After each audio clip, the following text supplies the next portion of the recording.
bonjour, j'espère que vous allez bien. Aujourd'hui, on parle du contrat de travail et comment savoir si mon contrat il est authentique, il est vrai ou pas.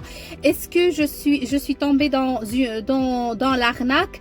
Est-ce que le document est falsifié ou quoi que ce soit? Alors d'abord, je vais vous parler de 3 points très importants pour essayer de connaître. C'est comme un système d'alarme pour savoir est-ce que ce contrat, est-ce que ce que je fais ou bien la personne avec qui je traite, est-ce que c'est une personne de bonne foi ou de mauvaise foi, est-ce que le document est un document authentique ou pas. La première chose, donc déjà moi je vais vous montrer dans cette vidéo plusieurs types d'arnaques, plusieurs types de contrats qui ne sont pas du tout de vrais contrats, bien sûr, pour avoir une idée, d'accord? La première chose, vous êtes contacté par une personne. Il vous mentionne pas comment il a eu votre CV. Et aussi, il vous demande même pas de vous avoir dans une entrevue. Donc là, il faut vraiment se poser des questions. Parce que, peut-être vous le savez très bien que dans les salons de recrutement que le gouvernement canadien ou au Québec en tête par exemple organise toujours, on vous demande comme première étape pour participer d'envoyer un CV canadien et une lettre de motivation pour passer à la présélection. Par la suite, si vous êtes sélectionné, on vous demande aussi d'avoir une entrevue.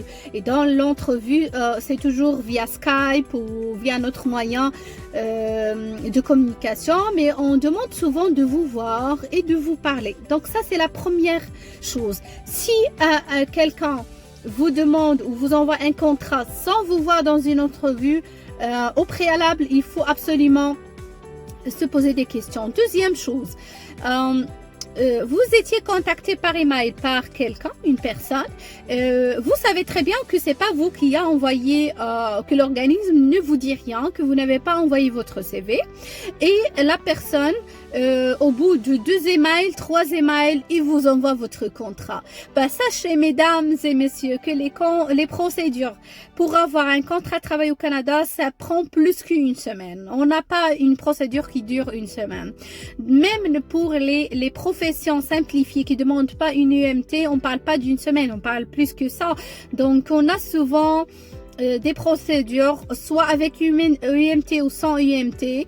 On a le CAQ si votre travail se trouve au Québec. Et on a aussi le permis de travail. Quand même, c'est 3 étapes très importantes. Donc, si la personne vous ramène le contrat au bout de 3 jours ou 4 jours, il faut se poser des questions. Troisième chose très importante, le contrat de travail. Souvent, l'employeur canadien, il va prendre en charge plusieurs dépenses. Si quelqu'un vous ramène un contrat en contrepartie d'un montant très exagéré, il faut se poser des questions parce que on comprend très bien, on s'entend très bien sur le fait que vous, en tant que travailleur, vous devez payer les frais de l'examen médical, vous devez payer les frais de CAQ, les frais de permis de travail. Mais l'UMT, par exemple, c'est à la charge de votre employeur. Vous pouvez aussi payer les frais du consultant parce que parfois il y a des employeurs qui font affaire avec un bureau d'immigration. Vous allez trouver un bureau d'immigration qui fait aussi le recrutement à l'international. Ils font les deux. Et vous payez aussi les frais de consultant, c'est tout à fait normal, c'est correct, mais quand il s'agit de 10 000 $, de 20 000 $, il faut absolument se poser des questions. Donc, c'était avec vous, Madame Tissam. Je voulais vraiment cette vidéo, c'est vraiment pour vous sensibiliser.